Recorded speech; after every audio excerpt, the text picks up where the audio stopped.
This is an exciting week if you're a wrestling fan. If you're not a wrestling fan, then this show's kind of going to be interesting for you. By interesting, I mean very weird. This is Headlocks and Headphones. We are a wrestling show. We are 1 hour long until I can force them to give me a second hour. And what we're going to do is we're going to talk about all the good, the bad, the ugly of what's happening in wrestling this week. And if you are not keeping track, this is one of those weeks.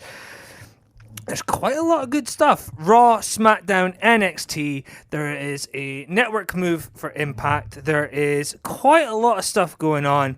Highlighted, of course, by the debut of AEW on TNT with Tony Schiavone at the announce desk. If you'd said to me 2 or 3 years ago, Tony Schiavone was going to be commentating on TNT and it would be wrestling and not baseball or American football, whatever it is he does in his day job, I would have told you that you were crazy. However, it appears that he's going to be on weekly television alongside Jim Ross. Tony Schiavone and Jim Ross on commentary. If you want to hear more about that, and who wouldn't, we are going to be speaking about AEW later on. We've got a full preview coming up of their debut show, including some last-minute revelations that came out after our preview was written.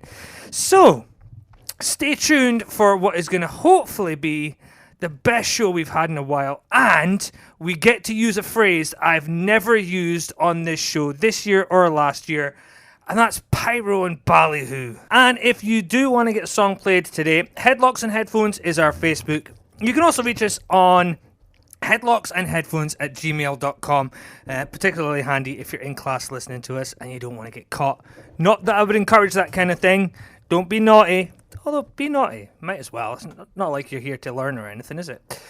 So, we're going to talk about Raw. We're going to talk about a preview of SmackDown, because it doesn't happen until Friday.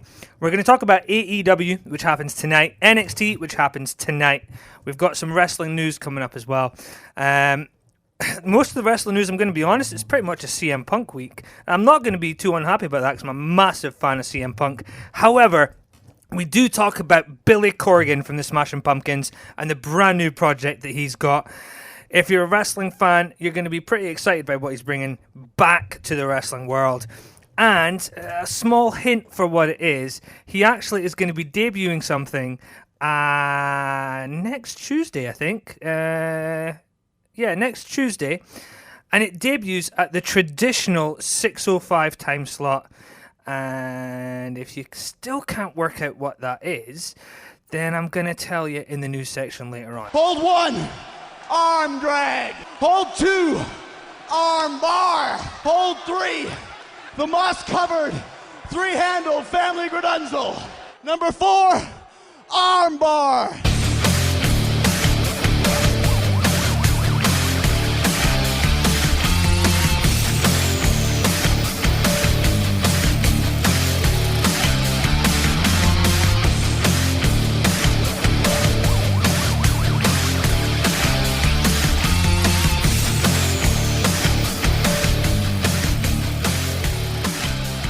The wrestling part of the show takes up quite a lot of what we do. We have to start with what has traditionally been the number one wrestling show in the world. There may be shows that are more popular in little regions and stuff like that, but globally, the most popular and the most heavily pushed one has been Monday Night Raw for the WWE. This week, that officially changes. It becomes the B show. In part due to the fact that SmackDown is moving to Fox in America in its billion-dollar deal. And when I say billion-dollar deal, I am not kidding. It is a lot of money being put on the table for these guys. But the good thing is that means that there's a little bit more money for the production side of things. And it means the return of that lovely phrase, pyro and ballyhoo. So, what does that mean for all of us? It means brand new sets for Monday Night Raw and for SmackDown. Now, we've seen the Monday Night Raw one, and it looks different. It looks very different. It almost looks like a skateboard ramp, but it's still the same old HD style screens from before, just a very different layout. It does look kind of cool though. But what we did have this week, the return of Pyro and Ballyhoo, lots of fireworks and flames, and nobody can complain about flames. And we also saw the debut of the brand new announced team from Monday Night Raw. If you're on our Headlocks and Headphones Facebook page, you saw the video we put up earlier of Dio Madden, who had his first ever live appearance in front of a crowd for the announced team from Main Event last week, where he commentated on a women's match. But this week, he debuts on Raw. Nobody knew it was coming. It was one of those left field things. But he is joined by Vic Joseph, his partner from 205 Live, and Jerry Lawler as the brand new announced team for Monday Night Raw. And I'm going to be honest, I'm going to talk about this right now because I don't know if we're going to get a chance to talk about this a lot. I think the announcing has been very, very stale for a long, long time in WWE. And although you can hear some Michael Cole phrases coming through in Vic Joseph, because that's the person who's producing him, there's a different energy. And I actually really enjoyed the commentary on this show. It didn't seem like you were just hearing the same things over and over again. So, with hearing all this good stuff, let's talk about what happened in the show. Because you know what? There's not a lot of really bad stuff. Sometimes you get all the really cheesy stuff. There is some very cool stuff on last night. Oh, no, today's Wednesday, so it'll be Monday night show. So the show opened with Rey Mysterio coming out to talk about the importance of his match with Seth Rollins later for the Universal title, and he was wearing a very cool Eddie Guerrero and Rey Mysterio jacket. So one sleeve's got Eddie Guerrero name and logo, and the other side's got Rey Mysterio. It's very cool. Out comes Brock Lesnar. Brock takes the microphone from Rey Mysterio and hands it to Paul Heyman. Rey Mysterio makes the mistake of grabbing the microphone back, which obviously is quite funny to see, but Brock then proceeds to beat the living you-know-what out of Rey Mysterio. But he's not done, because he then goes and does the exact same thing to Dominic, Rey Mysterio's son, who sat at ringside. It looked brutal, and I'm going to be honest, the wife, who happens to be the producer, she actually was watching it, and the first thing she said was, wow, Dominic takes a really good bump. He should. He's training to be a wrestler. But it's still, because he's not wrestling on TV, it has that really nice approach where we almost feel like he's not meant to be there. It was brutal. It was violent. When we come back from the break, we see Rey Mysterio is heading with Dominic to the EMT, the ambulance. And when they get in the back, one of the really cool things that has to be a Paul Heyman idea, the window's a little bit fuzzy, so you can see Dominic there and you can see Rey Mysterio, and he takes his mask off and he throws it in front of him. So we can see pretty much Rey Mysterio's face, but the window's blurry enough that he's not unmasking properly.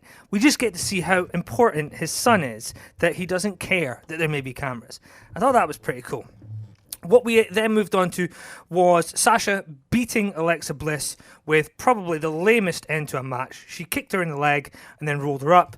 Becky Lynch, who had been watching from ringside at the announce table, decided to chase Sasha away. When she did, what we had was Becky telling Sasha that she made it personal, so Becky will make it painful at Hell in a Cell. We had the tag champs Robert Roode and Dolph Ziggler beat Heavy Machinery, who look amazing right now, even though one of them had their ring gear stolen last week. We then went to Miz TV with Ric Flair and Hulk Hogan. They listed Flair as a 17-time champion, and we all know he's technically a 16-time champion if you count WWE's version of events, but unofficially a 20-time champion. And if you don't know that story, send us a message on Headlocks and Headphones and I'll get around to telling you. So Seth came out after Hogan and Flair announced that there was going to be a 5-on-5 match at the next show in Saudi Arabia, which is in November. So Ric Flair would be a captain and Hulk Hogan would be a captain. Seth Rollins is Hulk Hogan's captain. Out came Randy Orton to be Ric Flair's captain. And they go to have a captain's match, which is broken up by Baron Corbin. When Baron Corbin jumps up on the ring, Randy Orton attacks Seth from behind, and for some reason, out comes Rusev. Well, that could be the fact that Rusev this week just became an American citizen. So Hulk Hogan's the real American, Rusev's a new American. Backstage afterwards, we get to see Rusev being asked where Lana is, and he doesn't answer, and we'll find out why at the end of the show. we've seen something very similar to it, but it's just going to be, it's one of those really weird things where WWE sometimes throw in a storyline that's just, it's very weird. The Viking Raiders beat the OC. There was a really interesting line in that match. Now, Dio Madden has just come from 205 Live, and one of the members of the Viking Raiders, Eric, did a dive off the top rope, and when he did, he actually said, "It's 305 Live." He didn't make a mistake, as my producer pointed out. He was actually pointing out that Eric's a little bit bigger than 205. So we move to Ricochet beating Cesaro, and Cesaro appears to be wearing what looks like a weird suit/tracksuit combination with no socks and shoes. It's a very, very strange outfit. But, talking of strange, Firefly Funhouse aired, and we saw Bray Wyatt joke that he was going to go find the Fiend and ask him to be nice to Seth Rollins. It just gets creepier and creepier. If you haven't seen this week's Firefly Funhouse, go to the WWE YouTube. It is a very, very creepy one. So AJ Styles beats Cedric Alexander for the in the US title match, and he managed to get the Styles Clash. It's a very good match. Considering there's rumours that Cedric Alexander's being buried, he actually looked really good. We then see Lacey beat Natalya with a roll-up, and she grabs the tights, but she can't really grab the tights because Natalya wears a full catsuit bodysuit thing. It was just a mess. But we did see the women's right at the end where Lacey just knocked Natalya out. So Paul Heyman then did a backstage promo where he says that you can blame Vince McMahon for the fact that Rey Mysterio got attacked because he allowed Paul Heyman to book Brock Lesnar for Raw on the week that he is in fight mode for his match against Kofi Kingston on SmackDown. We'll talk about that a little bit later on. So the segment ends, and we then have Sasha Banks kind of walk in and start cutting a promo on Becky. Interestingly, didn't cut this promo when Becky was right in front of her, wait until later in the show when Becky wasn't there. Well, the main event was announced as Seth versus Rusev, which was designed to replace Seth versus Rey. And during the match, Bobby Lashley came out, and Bobby Lashley's smiling that stupid little grin that he has, and we then have him call out somebody from the back, and that somebody comes out and kisses him passionately. Legs are everywhere. They're doing the passionate bending over kiss, which, you know, isn't so bad. Bobby Lashley, as far as I know, is a single man. He's not married or anything. The problem is the woman is. It's Lana, who's married to Rusev. Rusev doesn't react. He just kind of looks and it's as if he can't understand what's happening. At this point, the lights start going out and we know we're getting the Fiend. The great part here is we have the pay-per-view on Sunday and we actually see Seth Rollins finally getting attacked by the Fiend. What we heard earlier on was Bray Wyatt saying he was going to ask the Fiend to be nice to Seth Rollins, and then he said he was only joking. So it appears that perhaps, although we have this idea that Bray Wyatt and the Fiend are in conflict, there is that interesting idea that they could actually be working together. It's kind of cool. It took forever, because it's a 3-hour show, there's quite a lot to talk about in Raw. However, we're going to move straight into the NXT highlights after the next song. Then we're going to move into the previews. That's when my producer is going to join me and my 2-year-old son, so that should be interesting, because we never quite know how that's going to work out with a 2-year-old in a radio studio. So NXT coming up next, Raw, SmackDown, and AEW, and we still have the wrestling news. I have no idea how we're going to fit all this in when we only have an hour for a show.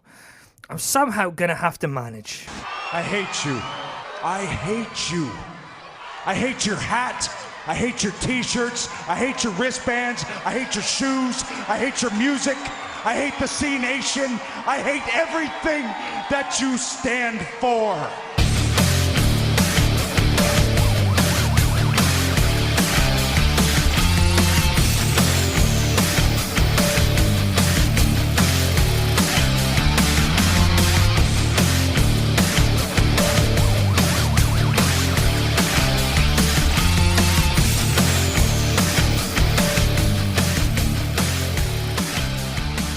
This week is, of course, going to be one of those shows where we don't play a lot of music because there's just a lot to talk about.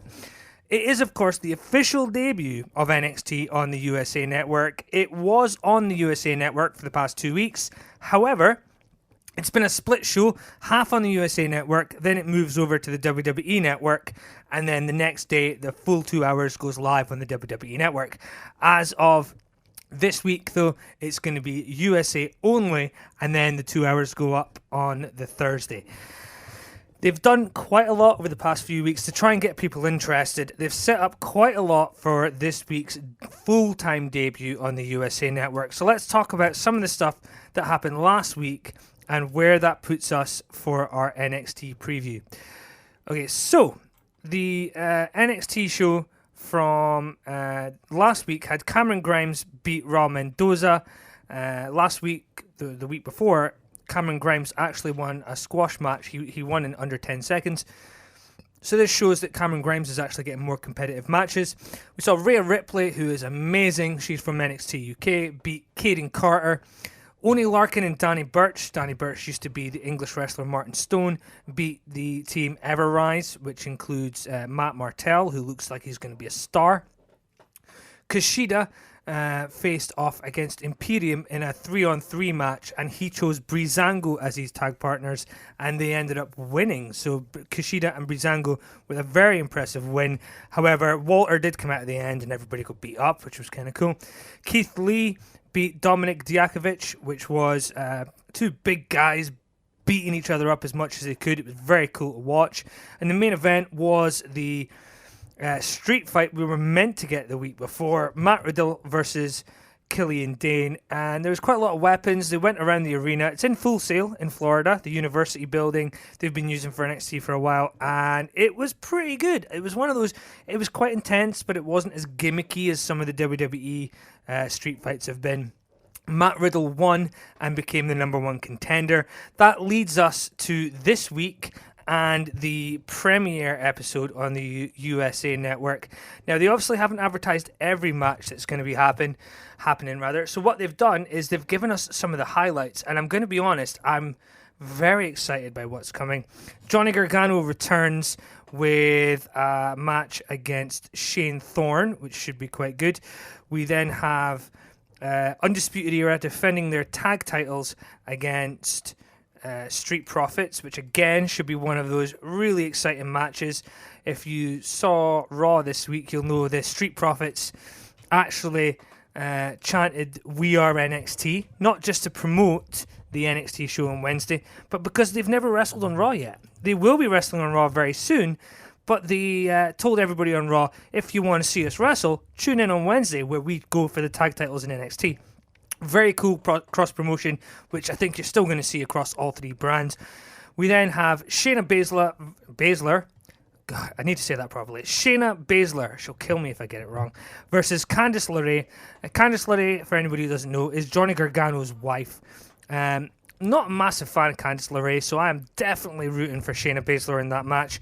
We then have Matt Riddle versus Adam Cole for the NXT Championship. Now, allegedly, Adam Cole is injured. There are stories that he broke his arm last week during the live NXT. There is no confirmation if it's storyline or if it's real. If it's real, then Matt Riddle could quite easily become the NXT champion, which I'm not going to complain about. I'm a big fan of Matt Riddle. If you listened to last week, he was also the theme of the week, bro. It's me, Austin! It's me, Austin! It was me all along, Austin!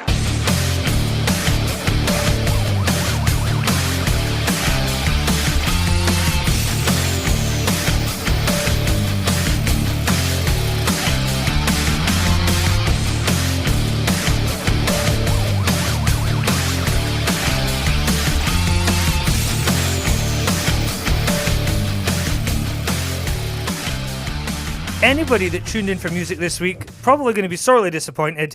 Not because of music choices, because I'm sorry, but DNC is pretty damn catchy, even though it's one of the Jonas Brothers. That's 2 weeks in a row I've played Jonas Brothers, and I haven't meant either of them.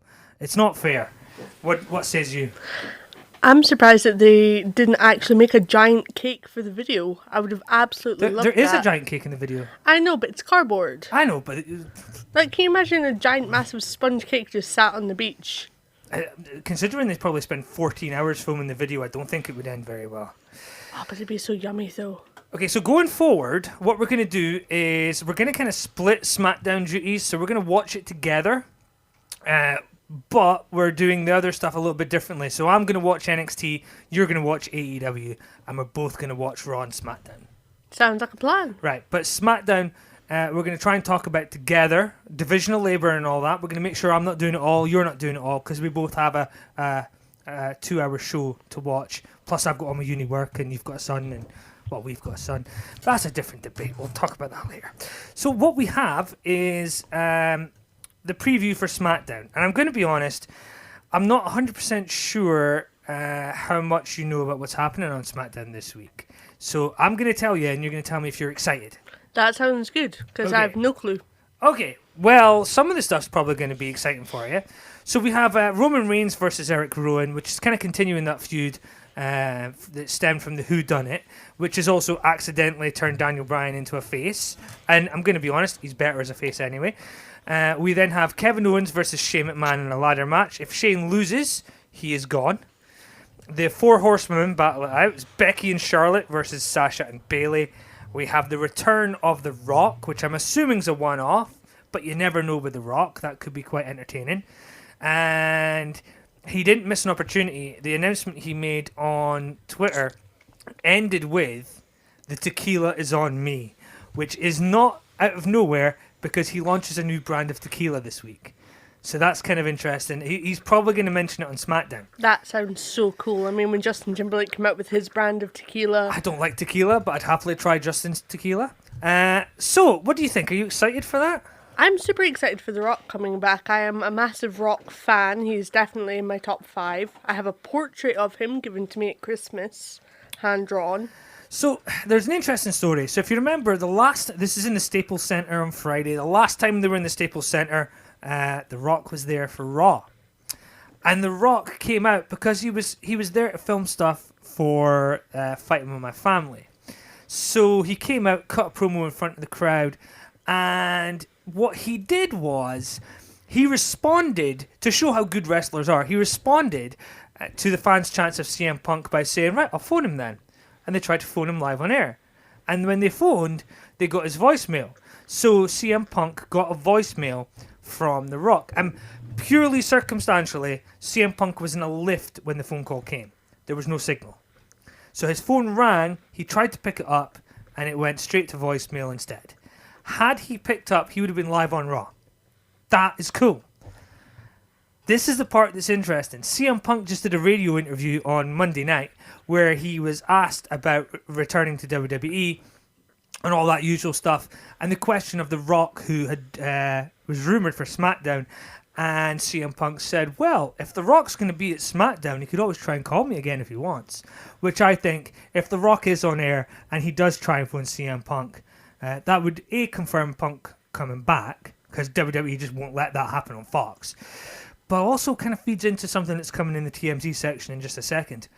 But I didn't talk about the main event of the show. I didn't mention the main event of the show. I'm surprised you didn't pull me up on that. To be honest, I haven't really had room to say anything given the time constraints we have. Okay, so Kofi Kingston defends his title against Brock Lesnar in his first TV match in over 15 years. What are you thinking? I'm quite excited for it. On the other hand, though, I can't see any positive coming out of it. Kofi's the underdog, and you expect him to have the belt, but you also expect him to drop the belt to Brock. But what happens if Brock does the same on SmackDown as he does on Raw? He's just never there. I can't imagine Fox being very happy with that. I agree entirely. I think it's one of those situations where they don't want to have a part-time champion, but would they be in a position where they perhaps would be okay with having a part-time champion who's a legit fighter? It would be great, and I think that there's a lot more media exposure they can get out of that if they were to reintroduce the 30-day rule. Okay. For those who actually don't know the rule, it's every 30 days, normally in line with the pay-per-view or so, the championship has to be defended against somebody who challenges. Yeah, and you had ways of getting around that. So what they would do is they would say that it was defended on a house show. You'd have Shawn Michaels defend his title, his European title, against Triple H, and they basically did I hate to use the word fake, but they just made up a match on the spot and made it look so hokey. It was quite funny. But because we're running short of time, we're going to do the news section, and because we were mentioning CM Punk there, CM Punk has auditioned to rejoin the WWE. He had a WWE tryout. Did you know that? I did not. I know that he did a screen test with Renee Young. That's a WWE tryout, if you ask anybody on Twitter. So FS1, which is Fox Sport 1, who are one of the family of channels that are part of the Fox network, have actually decided to start a show called WWE Backstage. Renee Young is going to be the host. They've auditioned people for the role of the co-host. They've auditioned Booker T, Rey Mysterio, several others. And CM Punk has apparently auditioned as well. Booker T denies it, saying that he wasn't there for that audition, despite rumours that it was the audition for the third role, and Booker T apparently has the second position. So it's a bit up in the air right now. However, CM Punk has said that something happened. He hasn't stated exactly what, so he may be returning to wrestling with a catch. He'd be contracted to Fox, not WWE. He was great on the commentary team. Remember when they had their whole riot thing, I believe, Triple H got in the ring. We have to find the YouTube video of his commentary, because I think he is... if he returned even as a colour commentator, it would be good. Now, talking of good stuff for CM Punk, his lawsuit with Colt Cabana was actually dropped this week when both people decided to drop their elements of the lawsuit. Colt Cabana sued CM Punk sued back, and basically, a lot of internet fans accused CM Punk of being a bad friend for not paying his debt. CM Punk publicly, for the first time, basically said, listen, this isn't about me being a bad friend. This is about Colt Cabana trying to extort me for money. So it's turned bitter, and they're no longer friends, as you can tell. Well, I'm not surprised. I mean, this feud's been going on for quite a while now.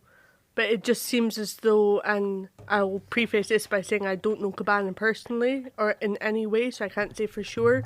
But it seems as though he's been trying to get as much publicity out of it as he can for bookings and for podcasts and such. Well, do you know what, right? The way that I look at it is this. You can come on this show as my producer and you can say whatever you want, because I'm in charge.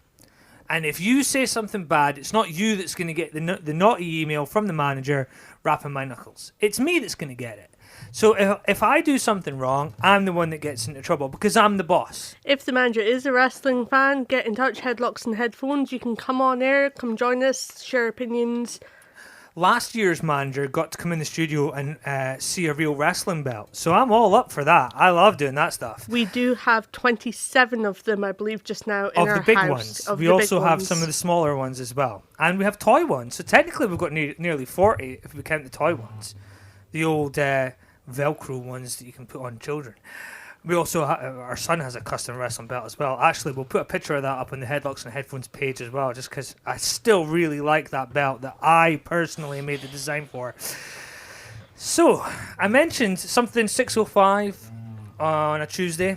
6:05, you know, that's the traditional time slot for wrestling on TBS. That was the old NWA show, right? On a Saturday night, the one that was booked by Dusty Rhodes. Billy Corgan of the Smashing Pumpkins is bringing back studio wrestling. We'll get a picture of the studio up on the Headlocks and Headphones Facebook page. It looks so much like the old NWA studio. It is amazing. And I can't wait to see it. I'm just going to give you a list of some of the names that you're going to know most of them. Trevor Murdoch from Caden Murdoch back in the mid-noughties. Jim Cornette is actually an advisor. He's doing videos for them, and he's going to be a color commentator, and we both love Jim Cornette. We also have James Storm, Nick Aldis, who's Mickey James' husband. We have Bram, who you got a birthday message from last year, who is actually going by his real name, Thomas Latimer, who is a former partner of Charlotte. We have Tim Storm, former NWA champion, Damien Sandow, who's going by his real name now, but when I was doing the notes for this, I completely forgot his real name, so everybody will know him as Damien Sandow anyway.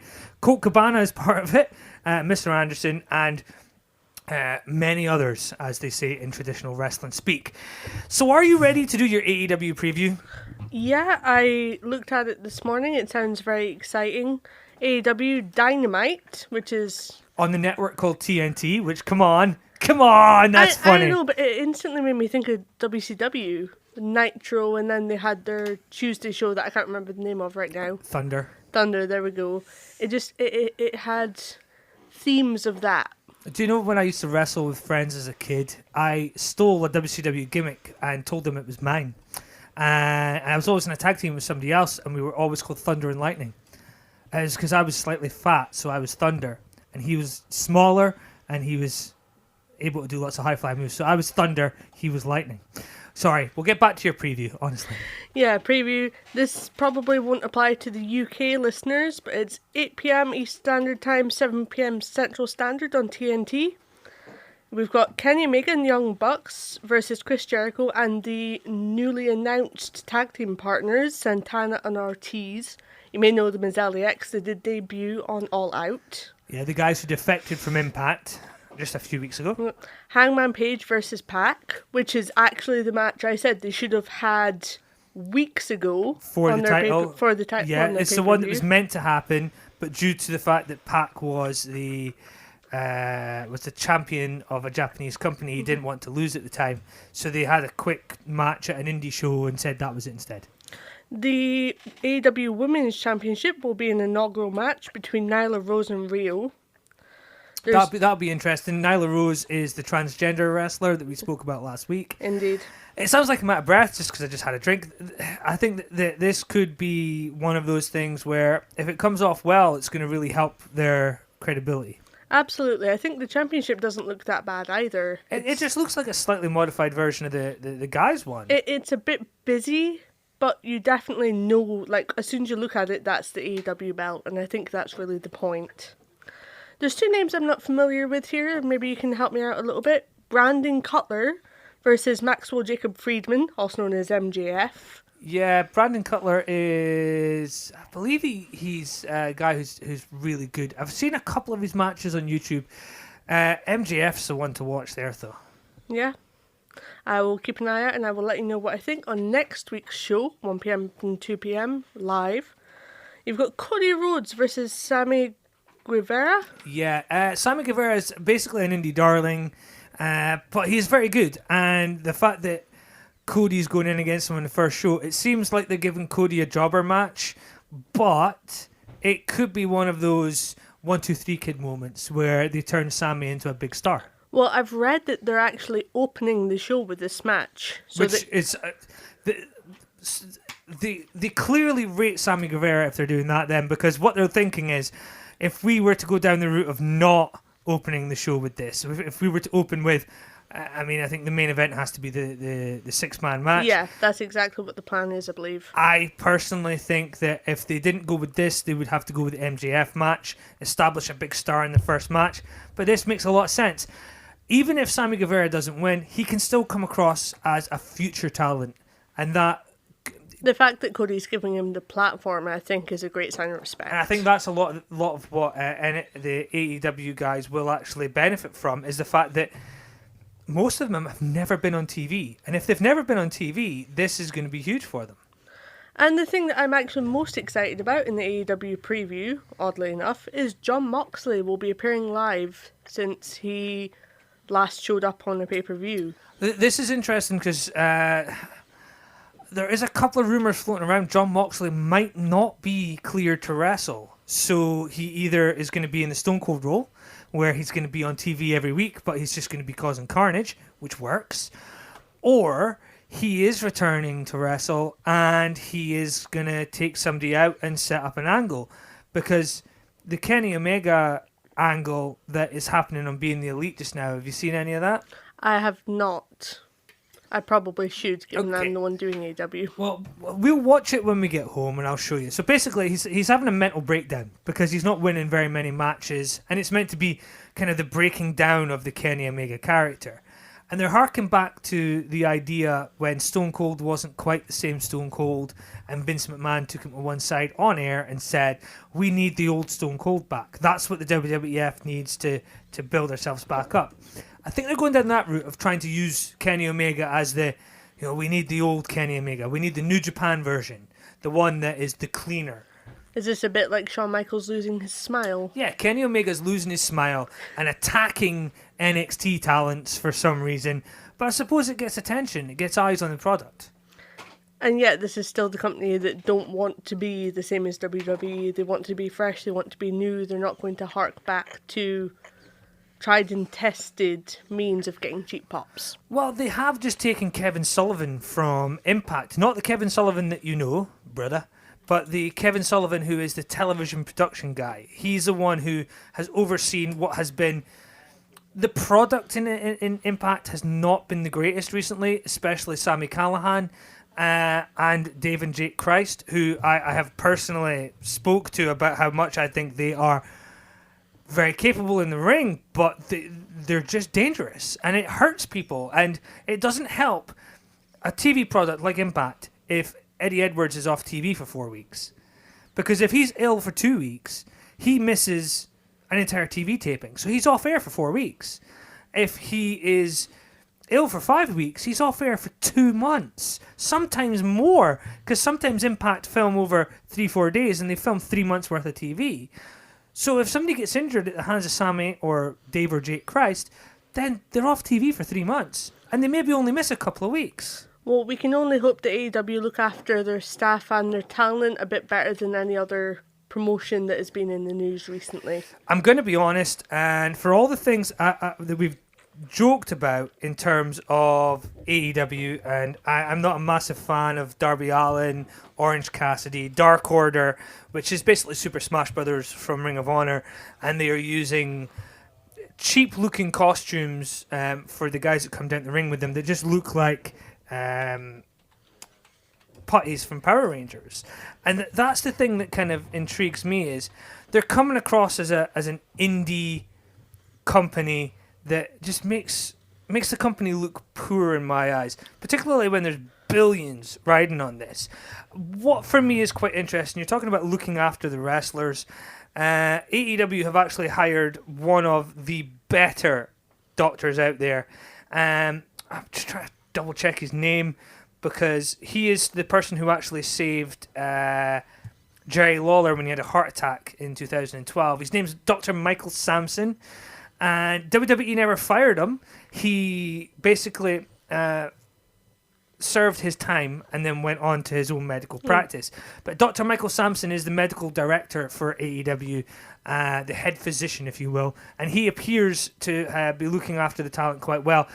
I think that the one problem for him is he's going to be dealing with quite a lot over the next couple of months as wrestlers try to do things to get over on TV and then have to scale it back.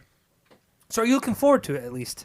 Yeah, I've quite surprised myself with how good the preview sounds. I mean, there's no penis guy going to be around. Joey Ryan. We call him something else. Yes. It starts with a D, and we can't say that on air, I don't think. But yeah, he is not... Basically, his finishing move has somebody grab him in an intimate area, and then he uses that intimate area to flip them over. It's funny in front of 200 people in a bar, but it's not wrestling. In my eyes, it's not wrestling at all. So you're looking forward to AEW. I'm going to be honest. I'm looking forward to Matt Riddle versus Adam Cole. I mean, for me personally, I'm on Team NXT. I am NXT. I am on the wall as a relatively new wrestling fan. I think I look forward to seeing what AEW bring, especially with the money of someone like Tony Khan behind them. Hopefully, they don't go down the WCW route. Well, they're on the same network, they have the same announcers, they have the same booking strategy, which is essentially the boys booking the boys. They have a billionaire behind them who has demonstrated a track record of poor management if you look at Fulham and the Jacksonville Jaguars. But how involved is he in the product? This is a guy who timed out the pay-per-view. He timed out the pay-per-view not that long ago.